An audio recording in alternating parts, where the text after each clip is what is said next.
Hello, आप सभी कैसे हैं। आप सभी का मेरे YouTube channel GK plus CS में स्वागत है। आज हम लोग आरआरबी एनटीपीसी के लिए जीके जीएस के टॉप 50 महत्वपूर्ण प्रश्नों को देखेंगे। ये सभी प्रश्न आपके एनटीपीसी एग्जाम के लिए बेहद ही महत्वपूर्ण होने वाले हैं, अतः आप लोग वीडियो को शुरू से लेकर आखिरी तक ज़रूर देखिएगा और सभी प्रश्नों को अच्छे से याद कर लीजिएगा। अगर आपको किसी भी प्रश्न का सही जवाब पता होगा तो मुझे कमेंट करके ज़रूर बताइएगा और ये भी कमेंट करके बताइएगा कि 50 प्रश्नों में से आपको कितने प्रश्नों के सही जवाब पता थे, यानी कितने प्रश्न आपने सही किए हैं। तो चलिए आइए एक एक करके शुरू करते हैं। किस तत्व की कमी से घेंघा रोग होता है? सही जवाब क्या होगा? तो किस तत्व की कमी से घेंघा रोग होता है? तो राइट आंसर ऑप्शन बी होगा आयोडीन। आयोडीन की कमी से घेंघा नामक रोग होता है। पावर ट्रांसफार्मर की कार्यप्रणाली का सिद्धांत किस नियम पर आधारित है? राइट आंसर क्या होगा? तो पावर ट्रांसफार्मर की जो कार्यप्रणाली का सिद्धांत है वह आपका फैराडे के नियम पर आधारित है। Right answer option C. Radar system में उपयोग की जाने वाली तरंगे किस प्रकार की तरंगों का उदाहरण है? सही जवाब क्या होगा? तो रडार सिस्टम में उपयोग की जाने वाली जो तरंगे होती है वह सूक्ष्म तरंगों का उदाहरण है। सही जवाब ऑप्शन बी। एक उड़ते हुए चक्के की प्रति सेकंड घूर्णन किससे मापी जाती है? राइट आंसर क्या होगा? तो एक उड़ते हुए चक्के की प्रति सेकंड घूर्णन मापी जाती है स्ट्रेबोस्कोप के द्वारा। राइट आंसर ऑप्शन ए। निम्न में से कौन प्लाज्मोडियम परजीवी का वाहक है? राइट आंसर क्या होगा? तो निम्न में से कौन सा प्लाज्मोडियम परजीवी का वाहक है? तो सही जवाब ऑप्शन डी होगा मच्छर। मच्छर प्लाज्मोडियम परजीवी का वाहक होता है। लोहे पर जंग लगना किस प्रकार की अभिक्रिया का उदाहरण है? राइट आंसर क्या होगा? तो लोहे पर जंग लगना जो है यह एक प्रकार की रासायनिक अभिक्रिया का उदाहरण है। Right answer option B. चींटी के डंक में कौन सा अम्ल पाया जाता है? बेहद ही महत्वपूर्ण प्रश्न है। चींटी के डंक में कौन सा अम्ल पाया जाता है? तो राइट आंसर ऑप्शन डी होगा मेथेनोइक अम्ल। चींटी के डंक में मेथेनोइक अम्ल पाया जाता है। जंग लगने पर लोहे के भार में क्या परिवर्तन होता है? सही जवाब क्या होगा? तो जंग लगने पर लोहे का भार जो है यह बढ़ जाता है। सही जवाब ऑप्शन ए। किस यंत्र के द्वारा सौर ऊर्जा को विद्युत ऊर्जा में रूपांतरित किया जाता है? अगर आप लोगों को ये वीडियो पसंद आए तो एक लाइक ज़रूर कीजिएगा और अगर आप इस चैनल पर नए होंगे तो सब्सक्राइब भी कर लीजिएगा ताकि इसी तरह का वीडियो सबसे पहले आपको मिलता रहे। किस यंत्र के द्वारा सौर ऊर्जा को विद्युत ऊर्जा में रूपांतरित किया जाता है? करेक्ट आंसर ऑप्शन बी होगा फोटोवोल्टिक सेल। फोटोवोल्टिक सेल के द्वारा सौर ऊर्जा को विद्युत ऊर्जा में रूपांतरित किया जाता है। पृथ्वी के केंद्र पर गुरुत्वाकर्षण के कारण त्वरण का मान क्या होता है? सही जवाब क्या होगा? तो पृथ्वी के केंद्र पर गुरुत्वाकर्षण के कारण त्वरण का जो मान होता है वह 0 होता है। सही जवाब ऑप्शन डी। कम तापमान को मापने वाले यंत्र को क्या कहा जाता है? राइट आंसर क्या होगा? तो कम तापमान को मापने वाले यंत्र को क्रायोमीटर कहा जाता है। राइट आंसर ऑप्शन बी होगा कम तापमान को मापने वाले यंत्र को क्रायोमीटर कहा जाता है। मनुष्य के सुनने की क्षमता कितनी होती है? राइट आंसर क्या होगा? तो मनुष्य के सुनने की जो क्षमता होती है वह 20 हर्ट्ज से 20,000 हर्ट्ज के बीच होती है मनुष्य के सुनने की क्षमता। यदि निर्वात में लोहा, कागज और पत्थर के टुकड़े को एक साथ गिराया जाता है तो कौन पृथ्वी की सतह पर सबसे पहले गिरेगा? राइट आंसर क्या होगा? यदि निर्वात में लोहा, कागज और पत्थर के टुकड़े को एक साथ गिराया जाता है तो पृथ्वी की सतह पर सबसे पहले गिरेगा कौन सा? तो तीनों एक साथ गिरेंगे। करेक्ट आंसर ऑप्शन बी होगा। तीनों एक साथ क्यों गिरेंगे? क्योंकि निर्वात में गिरा रहे हैं, यानी कि वहां पर क्या है, कोई भी हवा नहीं है, इसीलिए कागज, लोहा और पत्थर तीनों एक साथ गिरेंगे। निम्नलिखित में से कौन कांच का सबसे महत्वपूर्ण घटक है? आपके ऑप्शंस हैं सिलिका, माइका, क्वार्ट्ज, इनमें से कोई नहीं। करेक्ट आंसर क्या होगा? तो निम्न में से कौन कांच का सबसे महत्वपूर्ण घटक है? तो करेक्ट आंसर ऑप्शन ए होगा सिलिका। सिलिका कांच का सबसे महत्वपूर्ण घटक होता है। पदार्थ का परमाणु सिद्धांत किस वैज्ञानिक ने दिया था? सही जवाब क्या होगा? तो पदार्थ का परमाणु सिद्धांत जो है यह जॉन डाल्टन के द्वारा दिया गया था। पदार्थ का परमाणु सिद्धांत। वॉशिंग मशीन किस सिद्धांत पर कार्य करता है? राइट आंसर क्या होगा? तो वॉशिंग मशीन जो है यह कार्य करता है अपकेंद्रीय बल के सिद्धांत पे। करेक्ट आंसर ऑप्शन बी होगा। वॉशिंग मशीन अपकेंद्रीय बल के सिद्धांत पर कार्य करता है। आघूर्ण बल की एसआई इकाई क्या है? सही जवाब क्या होगा? तो आघूर्ण बल की एसआई इकाई न्यूटन मीटर होता है। Right answer option C. Alzheimer रोग मानव शरीर के किस अंग को मुख्य रूप से प्रभावित करता है? बेहद ही महत्वपूर्ण प्रश्न है। अल्जाइमर रोग मानव शरीर के किस अंग को मुख्य रूप से प्रभावित करता है? तो सही जवाब ऑप्शन बी होगा मस्तिष्क। अल्जाइमर रोग मस्तिष्क अंग को प्रभावित मुख्य रूप से करता है।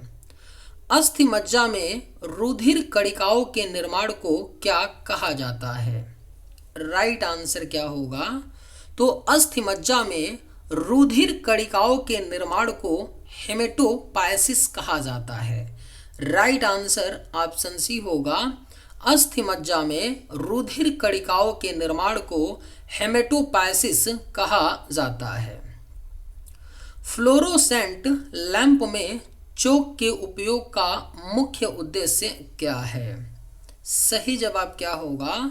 तो फ्लोरोसेंट लैंप में चोक के उपयोग का जो मुख्य उद्देश्य होता है वह विद्युत धारा के प्रवाह को कम करना होता है। सही जवाब ऑप्शन डी। यदि किसी तत्व का परमाणु क्रमांक बराबर है लेकिन परमाणु भार भिन्न भिन्न है तो उस तत्व को क्या कहते हैं? राइट आंसर क्या होगा? तो यदि किसी तत्व का परमाणु क्रमांक बराबर है लेकिन परमाणु भार भिन्न भिन्न है तो उस तत्व को समस्थानिक कहते हैं। सही जवाब ऑप्शन बी।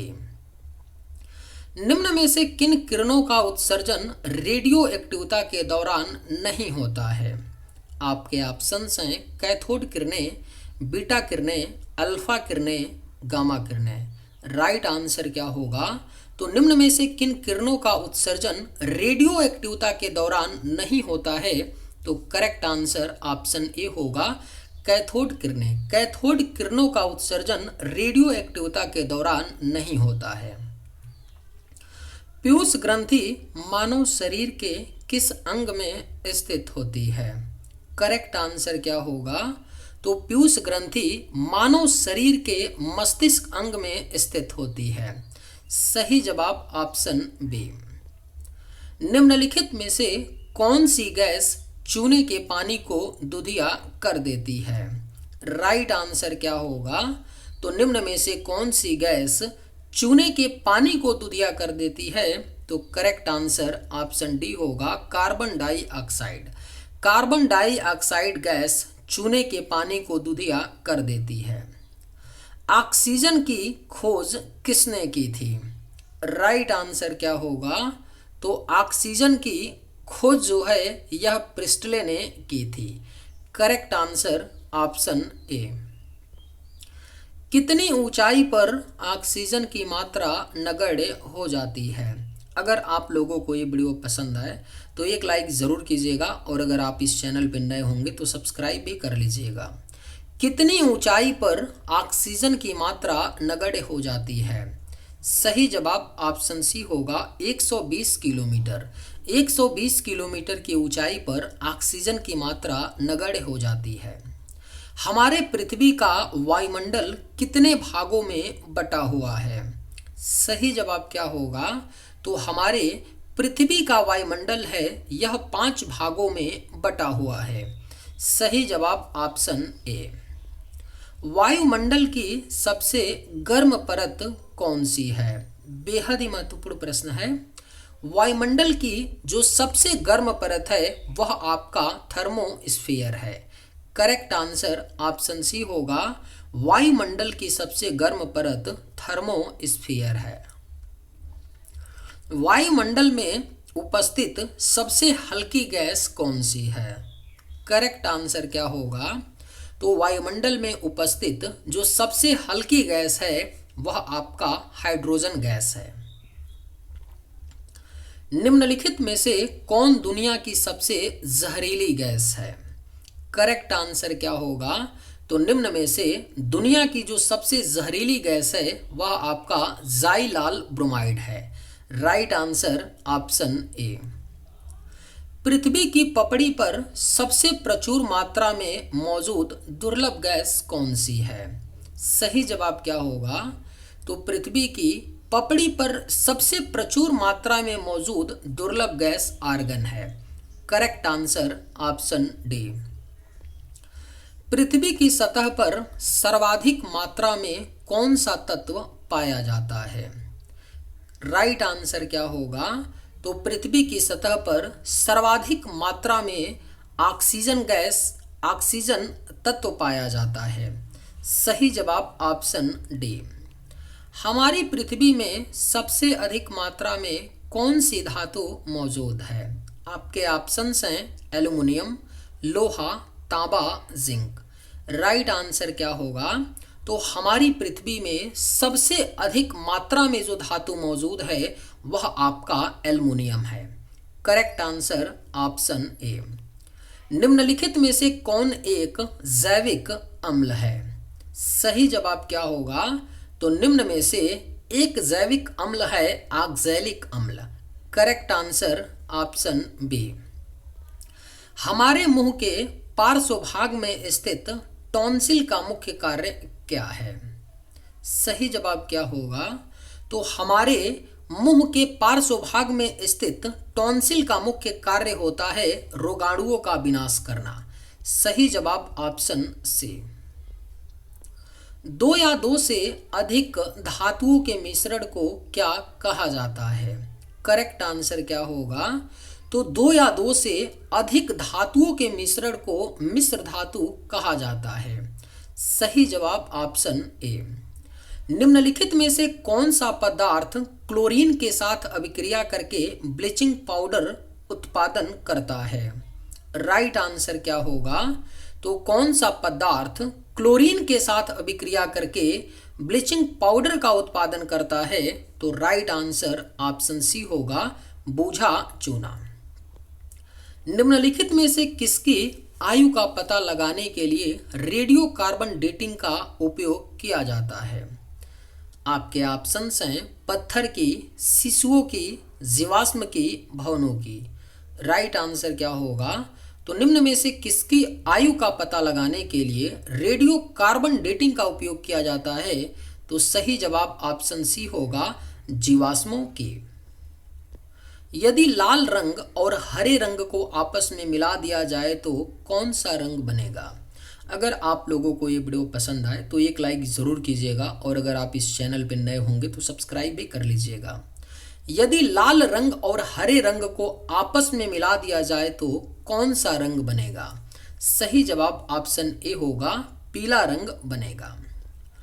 पशुओं में किसके कारण खुरपका और मुंहपका रोग होता है। करेक्ट आंसर क्या होगा, तो पशुओं में किसके कारण खुरपका और मुंहपका रोग होता है, तो राइट आंसर ऑप्शन डी होगा विषाणु। पशुओं में खुरपका और मुंहपका रोग विषाणु के कारण होता है। ट्यूबलाइट में मुख्यतः कौन सी गैस भरी जाती है? सही जवाब क्या होगा? तो ट्यूबलाइट में मुख्यतः पारे का वाष्प और आर्गन गैस भरी जाती है।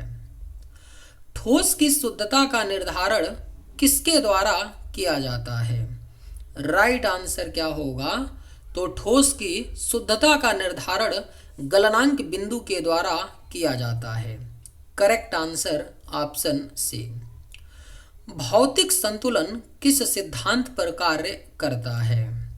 राइट आंसर क्या होगा? तो भौतिक संतुलन किस सिद्धांत पर कार्य करता है? तो सही जवाब ऑप्शन ए होगा, समानांतर बल के नियम पर कार्य करता है भौतिक संतुलन। निम्नलिखित में से किस धातु को चाकू से आसानी से काटा जा सकता है? सही जवाब क्या होगा? तो किस धातु को चाकू से आसानी से काटा जा सकता है? तो राइट आंसर ऑप्शन डी होगा, सोडियम। सोडियम धातु को चाकू से आसानी से काटा जा सकता है। न्यूलैंड के अनुसार उस समय प्रकृति में कुल कितने तत्व मौजूद थे? सही जवाब क्या होगा? तो न्यूलैंड के अनुसार उस समय प्रकृति में कुल तत्व 56 मौजूद थे। Right answer option B. निम्नलिखित में से किसमें स्थितिज ऊर्जा होगी? सही जवाब क्या होगा? तो निम्न में से किसमें स्थितिज ऊर्जा होगी? तो राइट आंसर ऑप्शन बी होगा, बांध के पानी। बांध के पानी में स्थितिज ऊर्जा होगी। जी का मान किसने ज्ञात किया था? करेक्ट आंसर क्या होगा? तो जी का मान जो है यह हेनरी कैवेंडिश ने ज्ञात किया था। राइट आंसर ऑप्शन ए। मनुष्य का सामान्य रक्तदाब होता है। सही जवाब क्या होगा? तो मनुष्य का जो सामान्य रक्तदाब होता है वह 120 से 80 mmHg होता है। निम्न में से कौन मूत्र में असामान्य घटक है? करेक्ट आंसर क्या होगा? तो निम्न में से कौन मूत्र में असामान्य घटक है? तो राइट आंसर ऑप्शन डी होगा, एल्बुमिन। एल्बुमिन मूत्र में असामान्य घटक है। मनुष्य में कौन सा एक अपशिष्ट पदार्थ है? आपके ऑप्शंस हैं आयोडीन, यूरिया, नाइट्रिक अम्ल, अमोनिया। सही जवाब क्या होगा? तो मनुष्य में कौन सा एक अपशिष्ट है? तो राइट आंसर ऑप्शन बी होगा, यूरिया। यूरिया मनुष्य में एक अपशिष्ट पदार्थ है। सही जवाब ऑप्शन बी। चलिए आज के वीडियो में बस इतना ही। अगर आप लोगों को ये वीडियो पसंद आए तो एक लाइक ज़रूर कीजिएगा। थैंक्स।